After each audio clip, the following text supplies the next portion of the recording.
Hi guys, welcome to my channel abroad kick.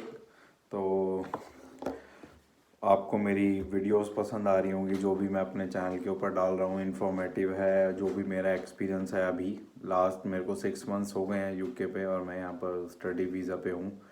तो जो भी मेरे को इश्यूज़ आए या जो भी आप लोग इम्प्रूव कर सकते हैं, जो यहाँ पर अब जनवरी इनटेक में या अभी सितंबर इनटेक में आए हैं, तो आप मेरे जो भी वीडियोस हैं आप उनको फॉलो करके जो भी इनिशियल स्टेप्स होते हैं यहाँ पर आने के लिए या आने से पहले वो आप सब फॉलो कर सकते हो। और आपको मतलब कुछ नहीं करना गाइस, सिर्फ चैनल को सब्सक्राइब करना है, वीडियो को लाइक करना है और अच्छी लगे तो शेयर करना है अपने दोस्तों के साथ, ताकि और ज़्यादा से ज़्यादा लोगों तक मतलब ये इन्फॉर्मेशन पहुँचे कि अभी लेटेस्ट यहाँ पर क्या चल रहा है कोविड टाइम्स में। तो हम वो सब चीज़ें डिस्कस कर सकें और बता सकें और आप लोगों को भी पहले से ही ये सब चीज़ का बेनिफिट हो जाए कि क्या क्या कर सकते हैं, क्या क्या नहीं कर सकते अभी। चलिए गाइस, तो हमारी आज की जो वीडियो है वो ये है कि ऑन स्टूडेंट वीज़ा यूके में क्यों नहीं आना चाहिए। तो कुछ पॉइंट्स हैं जो मेरे को लगे बहुत इम्पोर्टेंट हैं अभी आप लोगों के लिए, फ्यूचर के लिए। तो आज हम वही चीज़ डिस्कस करेंगे गाइस। तो जल्दी से जल्दी लाइक एंड सब्सक्राइब कर दीजिए। मिलते हैं ब्रेक के उस तरफ गाइस। ओके,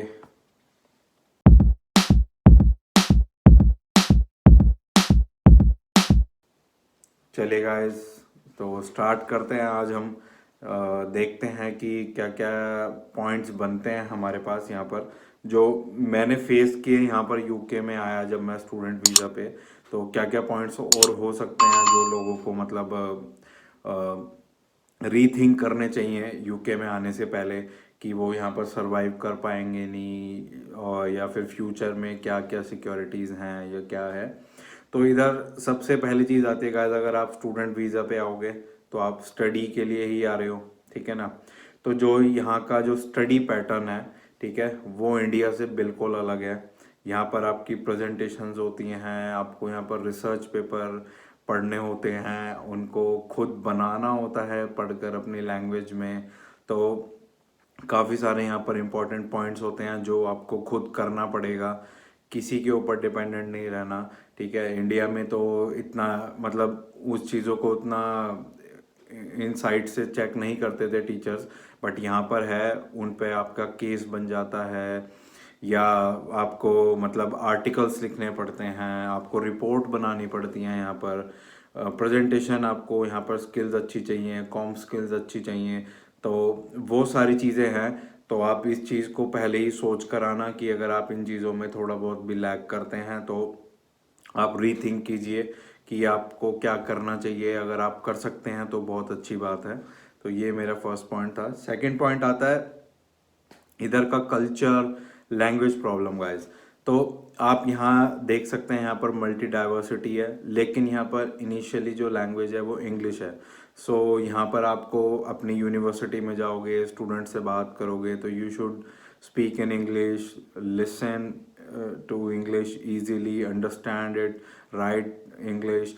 तो वो सब आपका मतलब एक स्ट्रॉन्ग पॉइंट होना चाहिए अगर आप यहाँ पर कम्युनिकेट कर रहे हैं। जैसे इनिशियली मैं आया था तो यहाँ पर यूरोपियंस हैं, काफ़ी सारी कंट्रीज से लोग आते हैं, तो सब लोगों का बोलने का जो एक्सेंट होता है वो थोड़ा इंग्लिश में अलग होता है। तो आपको इनिशियली मतलब इश्यूज आएंगे आपको कि आपको समझ नहीं आ रहा है कि क्या करना है, कैसे हैंडल करनी है चीज़ें। तो बट आपको कॉन्फिडेंस होना चाहिए कि that you can do it. तो आप इजीली कॉप अप कर सकते हैं उस टाइम को, बिकॉज यहाँ पर नो वन डिमोटिवेट यू कि आप कर नहीं सकते, every one just motivate you, yes you can. तो वो आपके अंदर एक एटीट्यूड होना चाहिए कि आप कर सकते हो, तो ऐसे डरना और घबराना नहीं है। तो ये जो था ये हमारा सेकंड पॉइंट था। तो नेक्स्ट पॉइंट आता है गाइस जो सबसे इम्पोर्टेंट है, वो होता है होम सिकनेस। काफ़ी लोग होते हैं कि जैसे मैं था, मैंने अपनी सारी पढ़ाई, अपना कॉलेज, मैंने स्कूलिंग सब मैंने मतलब अपनी फैमिली के साथ रहकर करी, मैं कभी हॉस्टल में नहीं रहा।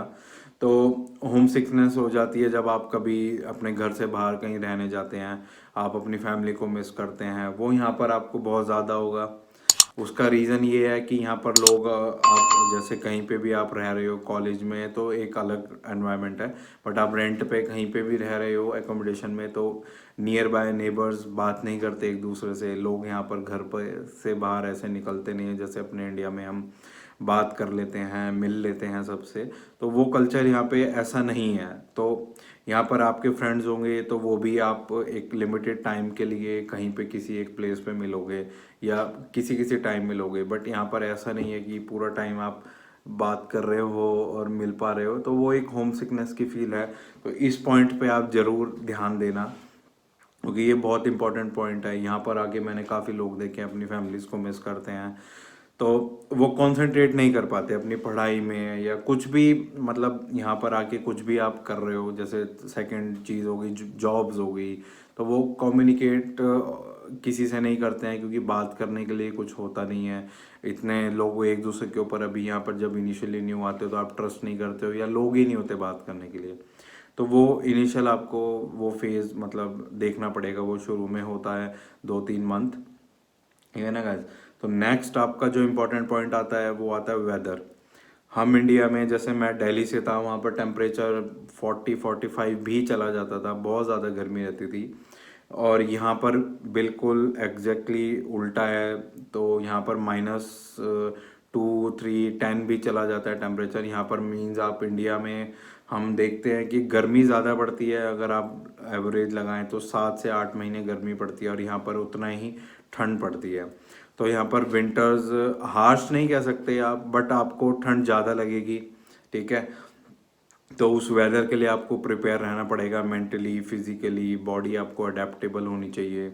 और यहाँ पर रेनफॉल बहुत ज़्यादा होती है as compare to our India. यहाँ पर रेनफॉल ओकेजनली नहीं, यहाँ पर हफ्ते में 3-3, 4-4 दिन पड़ती है, तो फिर काफ़ी ज़्यादा यहाँ पर रेन होती रहती है। तो उस चीज़ के लिए भी आपको मेंटली अपने आप को स्ट्रॉन्ग और प्रिपेयर करना पड़ेगा कि आप क्योंकि अपने आप को लुक ओवर आपको खुद करना है। कि अगर बहुत लोग होते हैं जैसे अपने इंडिया में, हम साउथ की साइड से आते हैं, तो उन लोगों को ठंड की इतनी, विंटर्स की इतनी आदत नहीं होती।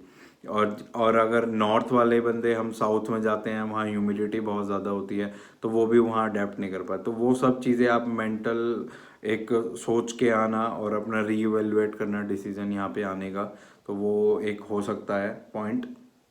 और आपका नेक्स्ट पॉइंट हो गया कि जब आप यहाँ पर आते हो तो आप एक इंडिपेंडेंट हो, आप खुद रह रहे हो। फैमिली को तो आप साथ नहीं लाओगे जब आप स्टूडेंट वीज़ा पे हो। अगर आप जॉब के उससे आ रहे हैं तो कोई दिक्कत नहीं है, बट अगर किसी भी कंट्री से, अपन एशियन कंट्री से, इंडिया, पाकिस्तान और या फिर बांग्लादेश से अगर आ रहे हैं आप, तो हाउस होल्ड वर्क जो होता है आपका, यानी कि आपको अपनी पढ़ाई के साथ अगर आप पार्ट टाइम भी कर रहे हो तो आपको अपना रहना खाना सब खुद करना पड़ता है मैनेज। और आपके लॉन्ड्री हो गया, आपको कपड़े धोने हैं, वो सारी चीज़ें एक होती है। अगर आप टाइमली सब मैनेज कर लो तो बेटर है, लेकिन अगर नहीं कर पाते, वो सब आप ही के ऊपर है। मतलब यहाँ पर आपको कोई आपको थर्ड पर्सन नहीं मिलेगा। जैसे घर पे तो मम्मी कर देते थे, तो काफ़ी डिपेंडेंट थे और किसी को वो चीज़ पता नहीं चलती थी। बट यहाँ पर आके वो सब चीज़ें आपको खुद करनी पड़ेगी। बट आप, ये है कि अगर आपने कर लिया तो आप एक इंडिपेंडेंट हो जाओगे कि हाँ, आप खाना भी आप अपने लिए बनाते हो, यूटेंसिल्स आपको खुद वॉश करने पड़ेंगे, और आपके कपड़े आयरन करना, वॉश करना, और सब चीज़ों का आपको मतलब एक खुद ध्यान रखना पड़ेगा। जो एक घर में फैमिली में क्या होता है, मम्मी पापा कर लेते हैं और आप सिर्फ अपना काम कर रहे होते हो, तो वो चीज़ यहाँ पे सब आपको लुक ओवर के साथ साथ आपको अपनी पढ़ाई भी और आपकी जॉब भी आपको देखनी पड़ेगी। और जो लास्ट, जो सबसे मेन इंपॉर्टेंट पॉइंट है गाइस, वो होता है जॉब्स। तो आप मतलब लोगों को मतलब बड़ा वो रहता है कि इंडिया से बाहर यहाँ पर आकर आपको जॉब्स मिल जाएं और बस आप सीधा कमाना स्टार्ट कर दो। तो ऐसा नहीं है गाइस।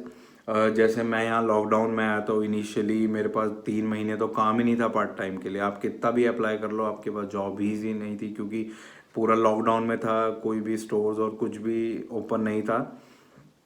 तो you should be prepare that कि आपको initially you can't get jobs initially.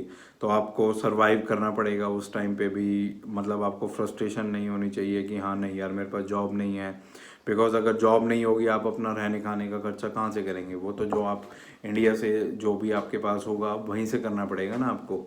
तो वो एक चीज़ है। और फिर दूसरा कि ये नहीं है कि आप आते के साथ ही यहाँ पर सेविंग कर सको, क्योंकि पार्ट टाइम जॉब का यहाँ पर जो स्ट्रक्चर है वो ऐसा है कि आप उतने आवर्स में आप अपना रहने खाने का खर्चा निकाल सकते हो। सेविंग तो फिर आपको बहुत हाथ रोक के यूज़ करना पड़ेगा। कहीं आप सोचो कि आप अपनी होम कंट्री में पैसे भिजवा सकते हो, लोन उतार दोगे, ऐसा नहीं है।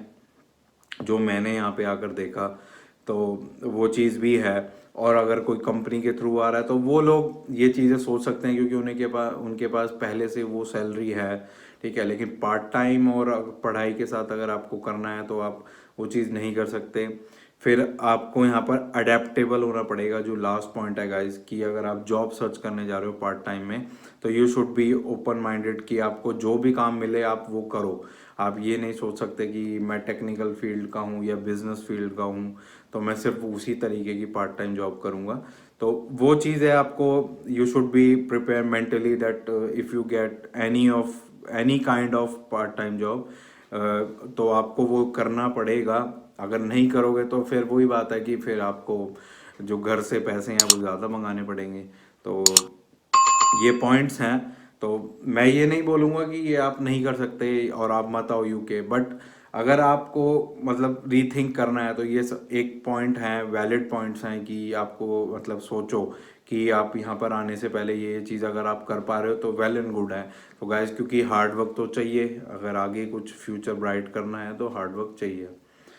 तो हमारी वीडियो आज के लिए यहीं पे एंड होती है गाइस। जिसने भी प्लीज़ प्लीज़ लाइक नहीं किया, प्लीज़ लाइक करें, सब्सक्राइब करें चैनल को और सपोर्ट करिए गाइस। तो आगे और अच्छी अच्छी वीडियोस आती रहेंगी।